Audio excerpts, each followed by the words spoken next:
Hello and welcome to Day 7 of Warcraft Radio's coverage of the Race to World First, Sanctum of Domination. My name is Mr. Miles from It's Always Sunny in Stormwind, and I'm here to talk about the exciting highlights of Day 7 of the Race to World First, Sanctum of Domination. Day 7 marks a shift for many in what has proven to be one of the tightest races in the history of the event. We are on the eve of the North American reset, and at this time have yet to crown a champion. Let's take a look at the leaderboard to see where we stand on July 19th at 8 p.m. EDT, or if you're in the EU, July 20th at 2 a.m. CEST. Our top 8 leaderboard starts off with Echo in the number 1 spot, followed closely by Complexity Limit, BDGG, Method, and Pieces, all with 9 out of 10 bosses defeated. Aversion, Fat Shark Yes, and Impact round out the top 8, all with 8 out of 10 bosses defeated. Echo and Method started their days with additional heroic splits to bolster their power before rejoining the fight against Sylvanas. Echo had only male splits remaining to execute on to push the power of their Lode Hunter Roger Brown and their enhancement shaman Menace. The splits resulted in a jump of roughly 3 points in average item levels of both players. Paired with the other efforts by the team, the overall raid item level increased by half a point on average.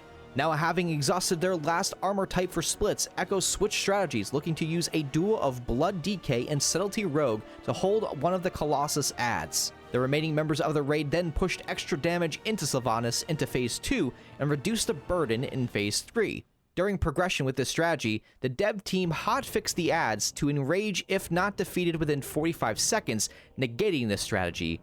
With this change, it was back to the drawing board for Echo.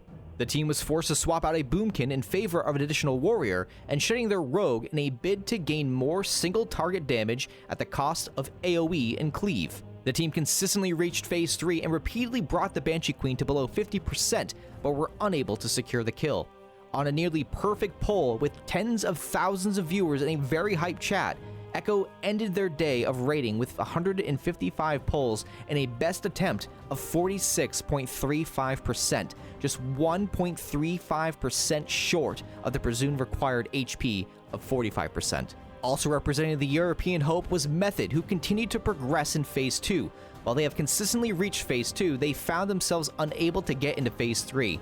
Though the poll count seems relatively low at 122 attempts, the entire encounter can last as long as 14 to 15 minutes, and even attempts ending halfway through the encounter last longer than the entirety of the earlier encounters. Method ended their day bringing the former Ranger General to as low as 83.4% remaining health. The European teams now have tomorrow morning to claim the kill before the North American reset. This flips the script from where we were yesterday, as the onus now lies with the likes of Echo, Method, and Pieces to secure a win or risk losing out to the resurgent NA wave, as the gear from reclears, split runs, and other sources may likely carry them through this difficult fight. BDGG is only 1% behind Method's best attempt with 114 polls, and Pieces sits with only 62 attempts and a best of 85.35 health remaining. Limit continued to push through on the final encounter of this tier, but not before gathering strength from both mail and leather splits. This boosted the output of their 5 balanced druids, which have become the most stat class in the last encounter, as well as their hunter and shaman. Limit continues raiding at this time of the recording, having made over 175 attempts with a best attempt of 47.79%. The reset will not necessarily be smooth sailing for the North American guilds. Earlier today, Blizzard posted hotfixes for the raid. Of particular interest is a hotfix to Kel'Thuzad that will cause the soul shards spawned to no longer despawn if the target dies prematurely. This means that the strategy involving the now infamous Weave of Warped Fates trinket is now broken. Each guild must now discover a new path to victory against the Lich when reclearing. Limit had worked on progression for several polls before adopting the strategy first used by Echo.